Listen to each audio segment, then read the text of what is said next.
নমস্কাৰ স্বাগতম জনাইছো আপোনালোকক আৰজিটি ইউটিউব চেনেলটোলৈ। এইটো ভিডিঅ'ত আজি আমি মোটিভেশ্যন সম্পৰ্কে চাম। পেডাগজি যিটো সিৰিজ চলাই আছিলো সেইটো আমাৰ পঞ্চমটো class.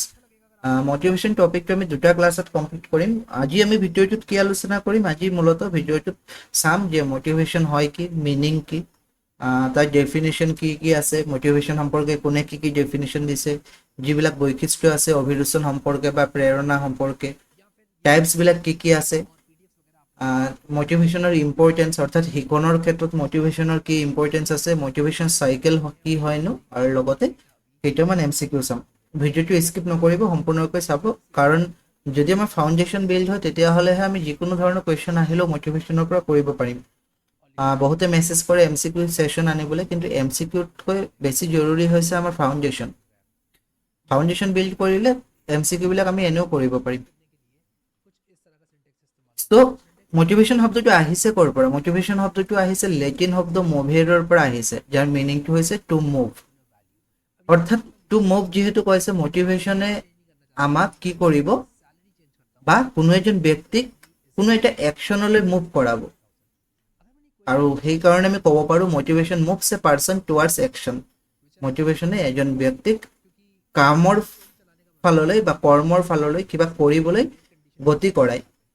Without motivation learning becomes difficult. Motivation নহ'লে শিকন বৰ ডিফিকাল্ট হৈ পৰে, আৰু যদি মোটিভেশ্যন থাকে তেতিয়াহ'লে লাৰ্ণিং ইজিয়াৰ হৈ যায়। চ' মোটিভেশ্যন হৈছে এটা ফ'ৰ্চ। আমি এনেকৈ ক'ব পাৰোঁ মোটিভেশ্যন এটা হৈছে ফ'ৰ্চ, এটা শক্তি, যিয়ে নেকি এনকাৰেজ কৰে কোনো এজন ইণ্ডিভিজুৱেলক, কোনো এজন ব্যক্তিক নিজৰ গ'ললৈ যাবলৈ। যি উদ্দেশ্য আছে, যি গ'ল আছে, সেই গ'ললৈ যাবলৈ এটা শক্তিৰ প্ৰয়োজন হয়, আৰু সেই শক্তিটোৱে হৈছে মোটিভেশ্যন। ই আমাক কি কি দিব? মোটিভেশ্যন আমাক এনাৰ্জি দিয়ে, মোটিভেশ্যনে আমাক ডাইৰেকশ্যন দিব, মোটিভেশ্যনৰ ফলত আমাৰ পাৰ্চিষ্টেঞ্চ আহিব। পাৰ্চিষ্টেঞ্চ মানে আমি চেষ্টা কৰিম। তেতিয়াহ'লে মোটিভেশ্যন মূলতঃ কি বুজি পাইছে, কি হয় আচলতে আমি এটা ফ'ৰ্চ বুলি ক'ব পাৰোঁ। মোটিভেশ্যন সম্পৰ্কে বিভিন্নজন ব্যক্তিয়ে বিভিন্ন ধৰণৰ ডেফিনেশ্যন দি গৈছে, তাৰে ভিতৰত হৈছে এটা উডৱৰ্থে দিয়া ডেফিনেশ্যন, আৰু সেইটো হৈছে motivation is the state of an individual which disposes him for certain behaviour. অৰ্থাৎ আমি এনেকৈ ক'ব পাৰোঁ মোটিভেশ্যনে কি কৰে, আচলতে এজন ব্যক্তিক প্ৰিপেয়াৰ কৰে কিবা এটা একশ্যন কৰিবলৈ। Motivation prepares a person for action. গুডে আকৌ কি কৈছে, motivation is the process of arousing, sustaining and regulating activity. তেওঁ আকৌ কৈছে যে মোটিভেশ্যন ষ্টাৰ্টছ বিহেভিয়াৰ, অৰ্থাৎ মিনিংটো যদি আমি চাওঁ তেতিয়াহ'লে মোটিভেশ্যনে কিবা এটা বিহেভিয়াৰ আৰম্ভণি দিয়ে, কিপছ ইট গোয়িং, আৰু সেইটো কণ্টিনিউ যাবলৈ বাট দেখুৱাই দিয়ে। কণ্টিনিউ এইটো ৰাখিবলৈ মোটিভেশ্যনে হেল্প কৰে, আৰু এইটো কণ্ট্ৰল কৰিবলৈও হেল্প কৰে। কোনে কৈছিলে? গুডে। স্কিনাৰৰ মতে motivation is a drive that influences behaviour. তেওঁ আকৌ মোটিভেশ্যন এটা ড্ৰাইভ বুলি কৈছে, যিয়ে নেকি আমাৰ বিহেভিয়াৰক ইনফ্লুৱেঞ্চ কৰে, আৰু সেইটো ইনাৰ ড্ৰাইভ বুলি কৈছে। Motivation acts as an inner drive that influences what we do and how we do it. আমি কেনেকৈ কৰিম আৰু কি কৰিম সেইটো মোটিভেশ্যনে দেখুৱায়। চ' এইবিলাক ডেফিনেশ্যন অলপ আপোনালোকে চাব। তো চিম্পল শব্দত যদি আমি ক'বলৈ যাওঁ, সেইটোৱে আৰু মোটিভেশ্যন এটা ফ'ৰ্চে হয়, যিটো নেকি আমাৰ মাজতে থাকে, আৰু যিয়ে নেকি আমাক কাম কৰিবলৈ সাজু কৰায়, আমাক কণ্টিনিউ কৰিবলৈ। কিপছ আছ গোয়িং বুলি কৈছে, অৰ্থাৎ আমাক কণ্টিনিউ বাহাল ৰাখিবলৈ কামটো সহায় কৰে, আৰু আমাৰ যি বিহেভিয়াৰ আছে বিহেভিয়াৰক গাইড কৰে আমাৰ গ'ললৈ যাবলৈ। যদি আমি মোটিভেশ্যনৰ বৈশিষ্ট্যকেইটা চাওঁ তেতিয়াহ'লে বিভিন্ন ধৰণে আমি বৈশিষ্ট্যবিলাক উলিয়াব পাৰোঁ। এটাটো হৈছে গ'ল oriented. Every motivated behaviour has a গ'ল। প্ৰত্যেক মটিভেটেড বিহেভিয়াৰৰ এটা গ'ল থাকিব। গ'ল নহ'লে মটিভেশ্যন নাই বুলি আমি ক'ব পাৰিম, অৰ্থাৎ মটিভেশ্যন থাকিলেহে গ'ল থাকিব, বা গ'ল থাকিলে মটিভেশ্যন থাকিব, তেনেকুৱা আমি ক'ব পাৰোঁ। তাৰপিছত এনাৰ্জাইজেছ বিহেভিয়াৰ, অৰ্থাৎ মটিভেশ্যনে কি কৰে, আমাক এনাৰ্জি দিয়ে। ডাইৰেক্টছ বিহেভিয়াৰ, আমাৰ বিহেভিয়াৰক নিৰ্দেশ দিব মোটিভেশ্যনে, কিবা এটা কাৰেক্ট ডাইৰেকশ্যনত যাবলৈ বা নিৰ্দিষ্ট ডাইৰেকশ্যনত যাবলৈ মোটিভেশ্যনে আমাক কি কৰিব, নিৰ্দেশ দিব। তাৰপিছত হেল্প পাৰ্চিষ্টেঞ্চ, অৰ্থাৎ মোটিভেশ্যনে আমাক কি কৰিব, কোনো এটা কাম কণ্টিনিউ কৰিবলৈ, ডিছপাইট ডিফিকাল্টিজ, অৰ্থাৎ যদিও বা বাধা থাকে তথাপিও কণ্টিনিউ কৰিবলৈ কিহে হেল্প কৰিব, সেইটো হৈছে মোটিভেশ্যনে হেল্প কৰে। লাৰ্ণিঙত হেল্প কৰিব, লাৰ্ণিং যাতে ইম্প্ৰুভ হয় সেইটো মোটিভেশ্যনে হেল্প কৰে। কণ্টিনিউটি ৰাখিবলৈ এনচিয়ৰ কৰে, আৰু লগতে ছেটিছফেকশ্যন এটা আমাক দিয়ে, লিডছ টু ছেটিছফেকশ্যন। সো এইকেইটা হৈছে মটিভেশ্যনৰ কেৰেক্টাৰিষ্টিক্স, বৈশিষ্ট্য। যদি আমি টাইপছ বুলি কওঁ মটিভেশ্যনত আকৌ দুই ধৰণে আমি ভাগ কৰিব পাৰোঁ, এটাটো হৈছে ইন্ট্ৰিনজিক, এটা হৈছে এক্সট্ৰিনজিক, যাক আমি আভ্যন্তৰীণ আৰু বাহ্যিক বুলি ক'ব পাৰোঁ। ইন্ট্ৰিনজিক কোনবিলাক, যিটো নেকি ইণ্টাৰনেল মটিভেশ্যন হয়, অৰ্থাৎ আমাৰ মনৰ পৰা আহে, ভিতৰৰ পৰা আহিব, বেলেগ কোনো ফ'ৰ্ছে ইয়াত প্ৰভাৱ পেলাব নোৱাৰে। পাৰ্চনেল ইণ্টাৰেষ্ট থাকিব পাৰে, এনজয়মেণ্ট থাকিব পাৰে, ছেটিছফেকশ্যন থাকিব পাৰে, যিজন ব্যক্তিৰ নিজৰ পাৰ্চনেল ইণ্টাৰেষ্ট আছে কিবা এটা বিষয়ত, নিজে এনজয় পায় কিবা এটা কৰি, ছেটিছফেকশ্যন লাভ কৰে, সেই ব্যক্তিজনৰ যিটো মটিভেশ্যন পাব ভিতৰৰ পৰা পাব, আৰু সেইটো ইন্ট্ৰিনজিক মটিভেশ্যন বুলি কোৱা হ'ব। যেনেকৈ কোনো এটা ষ্টুডেণ্টে কিতাপ পঢ়ি ভাল পায়, ক'ব নালাগে, তেতিয়াহ'লে তেওঁৰ এই মটিভেশ্যনটো ইন্ট্ৰিনজিক হ'ব, কাৰণ তেওঁ ভিতৰৰ পৰা আহিছে। কোনোবাই পিকচাৰ ড্ৰ কৰি ভাল পায়, এইটো ভিতৰৰ পৰা আহিছে, বাহিৰৰ কোনো ফ'ৰ্ছে ইয়াত বাধা দিব পৰা নাই, বা বাহিৰৰ কোনো ফ'ৰ্ছে কামটো কৰাবলৈ বাধ্য কৰোৱা নাই। ঠিক আছে। তাৰপিছত কোনোবা এজন ষ্টুডেণ্টে হিষ্ট্ৰী পঢ়ি ভাল পায়, কাৰণ অতীতৰ কাহিনীবিলাক জানি ভাল পায়, এনজয় পায়, সেইটো হৈছে ইন্ট্ৰিনজিক মটিভেশ্যন। ইন্ট্ৰিনজিক মটিভেশ্যনে কেইবাটাও ফিচাৰ আছে, যেনেকৈ এইটো ইণ্টাৰনেল হয়, ভিতৰৰ পৰা আহে, ইণ্টাৰেষ্ট বেছড হয়, লং লাষ্টিং হয়, বহুত দীঘলীয়া থাকিব, কিউৰিচিটি এটা জন্ম দিয়ে, উৎসুক মনোভাৱৰ সৃষ্টি কৰিব ল'ৰা ছোৱালীৰ মনত, আৰু ডিপাৰ লাৰ্ণিঙত হেল্প কৰিব। ঠিক আছে, সেইটো হৈছে ইন্ট্ৰিনজিক। আৰু এটা হৈছে এক্সট্ৰিনজিক। এক্সট্ৰিনজিক কি হৈছে, বাহিৰৰ কোনো ফ'ৰ্চৰ পৰাহে এইটো প্ৰভাৱিত হয়। বাহিৰৰ ফ'ৰ্চ বুলি ক'লে কোনো ৰিৱাৰ্ডছ বা প্ৰাইজ হ'ব পাৰে। ধৰক এনেকুৱা হ'ব পাৰে, কোনো এজন ষ্টুডেণ্টে ভাল মাৰ্কছ পাবলৈ, গুড মাৰ্কছ পাবলৈ চেষ্টা কৰি আছে, এইটো বাহিৰৰ এটা ফ'ৰ্চ হয়, এক্সট্ৰিনজিক মটিভেশ্যন বুলি ক'ব পাৰোঁ। তাৰপিছত ৰিৱাৰ্ড পাবলৈ কাম কৰিছে, ৰিকগনাইজেশ্যন পাবলৈ কাম কৰিছে, বা পানিছমেণ্টৰ পৰা বাচিবলৈ কাম কৰিছে, এইবিলাক হৈছে কি এক্সট্ৰিনজিক মটিভেশ্যন। এক্সট্ৰিনজিক মটিভেশ্যন কোনবিলাক, ধৰক ৰিৱাৰ্ডছ আৰু প্ৰাইজৰ কাৰণে কৰিব, প্ৰেইজ আৰু ৰিকগনাইজেশ্যনৰ লগত কৰিব, গ্ৰেডছ আৰু মাৰ্কছৰ কাৰণে কৰিব, কম্পিটিশ্যনৰ কাৰণে কৰিব, পানিছমেণ্টৰ পৰা বাচি থাকিবলৈ কৰিব। তো এইবিলাক হৈছে শ্বৰ্ট লাষ্টিং, মানে টেম্পৰেৰী হয়, এইবিলাক বেছি দিন নাথাকে। কিন্তু ইন্ট্ৰিনজিক যি মটিভেশ্যন হয় আভ্যন্তৰীণ, সেইটো বহু দীঘলীয়া হয়। ইয়াত ডিফাৰেঞ্চ কিছুমান আছে, যেনেকৈ ইন্ট্ৰিনজিকটো ইণ্টাৰনেল হয় আৰু এক্সট্ৰিনজিকটো এক্সটাৰ্নেল হয়, চ'ৰ্চৰ ফালৰ পৰা যদি আমি ক'বলৈ যাওঁ। ইন্ট্ৰিনজিক যিটো মটিভেশ্যন আভ্যন্তৰীণটো, সেইটো হৈছে ইণ্টাৰেষ্ট বেছড, আৰু যিটো নেকি এক্সট্ৰিনজিক সেইটো ৰিৱাৰ্ড বেছড হয়। ইন্ট্ৰিনজিকটো লং লাষ্টিং হয়, আভ্যন্তৰীণটো বহুত দীঘলীয়া থাকিব সেইটো মটিভেশ্যন, কিন্তু যিটো নেকি বাহ্যিক হয় এইটো টেম্পৰেৰী, ক্ষণস্থায়ী কাৰণে হ'ব। ইন্ট্ৰিনজিকত লাৰ্ণিং ফৰ নলেজৰ কাৰণে শিকা হয়, আৰু এক্সট্ৰিনজিকত কি হয়, নলেজ পাব কিন্তু ৰিৱাৰ্ডৰ কাৰণে কৰা হয়। ইন্ট্ৰিনজিকত কিউৰিচিটিৰ এটা ভাৱ থাকে, কিন্তু এক্সট্ৰিনজিকত ইনচেন্টিভ পাবলৈ, ইনচেন্টিভ মানে যিটো নেকি বনাছ বুলি ক'ব পাৰোঁ, এক্সট্ৰা কিবা, সেইটো পাবলৈহে কৰে। চ' সেইটো হৈছে ডিফাৰেঞ্চ। নেক্সট, লাৰ্ণিঙত মটিভেশ্যনৰ কি ইম্পৰ্টেঞ্চ আছে।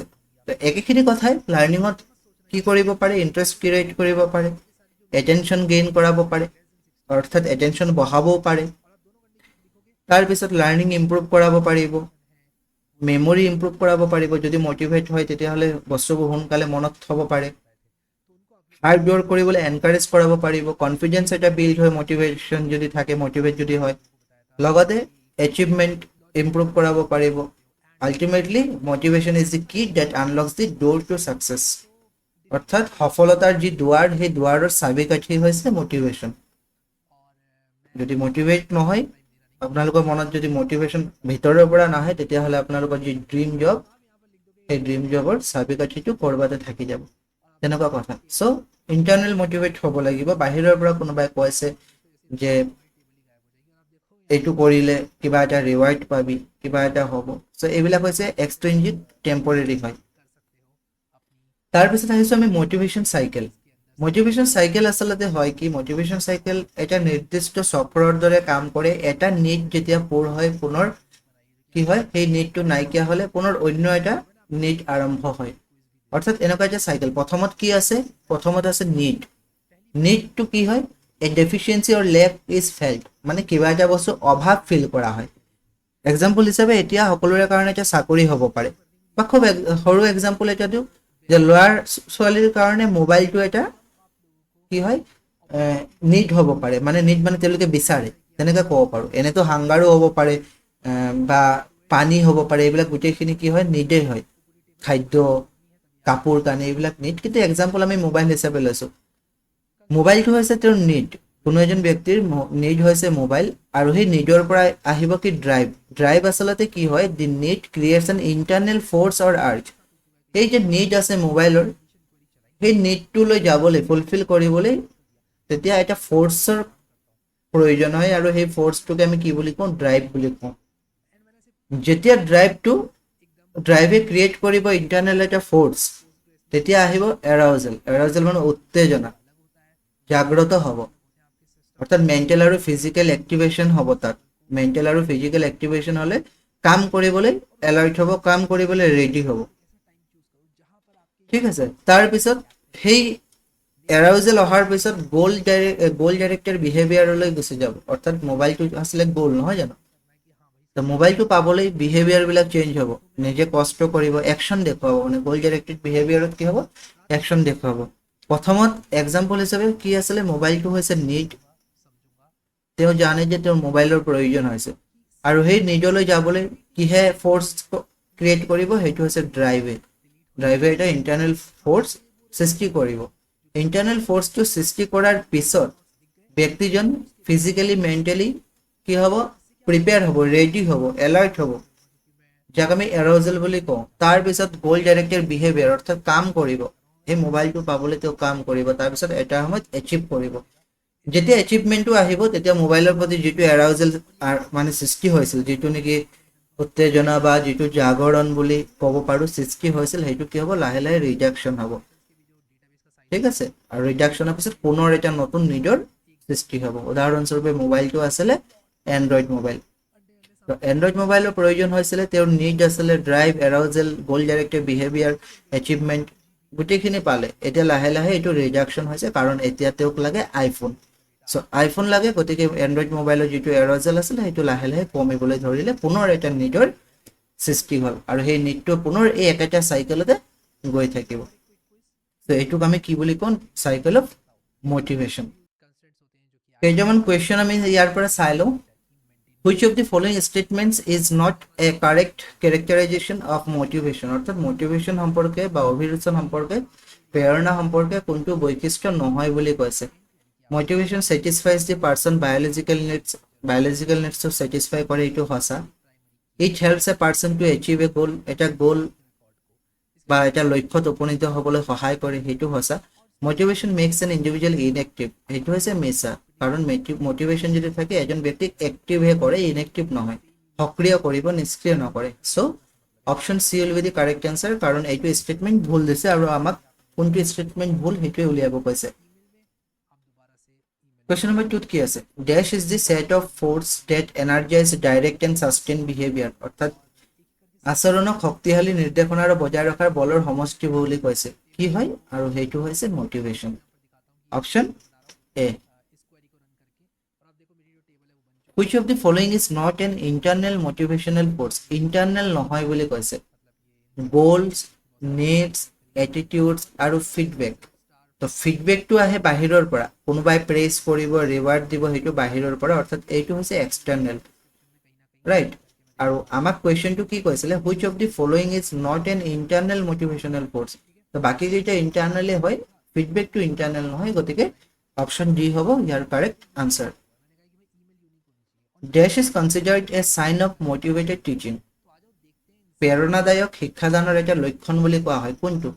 মেক্সিমাম এটেণ্ডেঞ্চ ইন ক্লাছ, ক্লাছত যদি বেছি উপস্থিতি থাকে তেতিয়াহ'লে মটিভেটেড টিচিং বুলি কয় নেকি?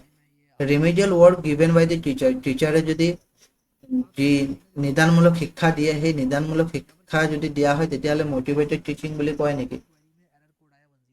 তাৰপিছত কুৱেশ্যনিং বাই ষ্টুডেণ্টছ, শিক্ষাৰ্থীসকলক প্ৰশ্ন কৰা। চ' এইটো হৈছে এটা মটিভেটেড টিচিং, যিমানে কুৱেশ্যন সুধিব তাৰ মানে ল'ৰা ছোৱালী জানিবলৈ ইচ্ছুক হয়। চ' যিমানে কুৱেশ্যন সুধিব তেতিয়াহ'লে আমি ক'ব পাৰোঁ ল'ৰাজন বা ছোৱালীজনী মটিভেটেড হৈছে। ত' অপশ্যন কোনটো হ'ব? অপশ্যন চি হ'ব ইয়াৰ শুদ্ধ উত্তৰ। Dash word is also' often used for motivation, মটিভেশ্যনৰ কাৰণে আমি একেলগে অন্য এটা শব্দ ব্যৱহাৰ কৰোঁ, আৰু সেই শব্দটো কি? ইমোশ্যন, নিড, ফিলিং নে পাৰচেপশ্যন? তো মটিভেশ্যনৰ সমপৰ্যায়ত এটা শব্দ ব্যৱহাৰ কৰে, আৰু সেইটো হৈছে নিড। প্ৰায় একেলগে ব্যৱহাৰ কৰে মটিভেশ্যন বা নিড বুলি তো ইয়াত অলপ আপোনালোকৰ নোটছ দিয়া আছে বাইলিংগুৱেলত দিয়া আছে অসমীয়াটো দিয়া আছে যে মটিভেশ্যন শব্দটো লেটিন শব্দৰ পৰা আহিছে মভিয়াৰ কৰবাত মটাম বুলি পাব যাৰ মিনিং হৈছে মোশন বা টু মুভ গতি কৰা মোটিভেশ্যনৰ বিষয়ে ইয়াত যে ইন্ট্ৰিনজিক এক্সট্ৰিনজিক গোটেইকেইটা আছে যিটো নেকি অলৰেডি আমি আলোচনা কৰিলোঁ সো আই হোপ মোটিভেশ্যন কি এইটো বুজি পাইছে আমি সেকেন্ড এটা পাৰ্ট লৈ আহিম মোটিভেশ্যন সম্পৰ্কে আশা কৰিছোঁ এইটো পাৰ্টত কোনো ধৰণৰ ডাউট নাই ভিডিঅ'টো কেনেকুৱা পাইছে আপোনালোকে কমেন্ট সেকশনত জনাবলৈ নাপাহৰিব আপোনালোকে কমেন্টবিলাক নকৰে কমেন্টবিলাক নকৰিলে ময়ো বুজি নাপাম যে আপোনালোকে ক্লাছ কেইটা ভাল পাইছে নে নাই পোৱা আৰু কন্টিনিউ সিৰিজটো ৰাখিম নে নাৰাখো তাৰপিছত যদি পিডিএফ লাগে তেতিয়াহ'লে টেলিগ্ৰাম চেনেলত জয়েন হৈ ল'ব আৰু চেনেলটো ছাবস্ক্ৰাইব কৰি নটিফিকেশ্যন আইকনটো ক্লিক কৰি থ'ব এক্টিভ কৰি থ'ব যাতে পিছৰ ক্লাছ কেইটা যেতিয়া মই লৈ আহোঁ আপলোড দিয়াৰ পিছত আপোনালোকে নটিফিকেশ্যন পায় এতিয়ালৈ ইমানে আছিলে ক্লাছটো ধন্যবাদ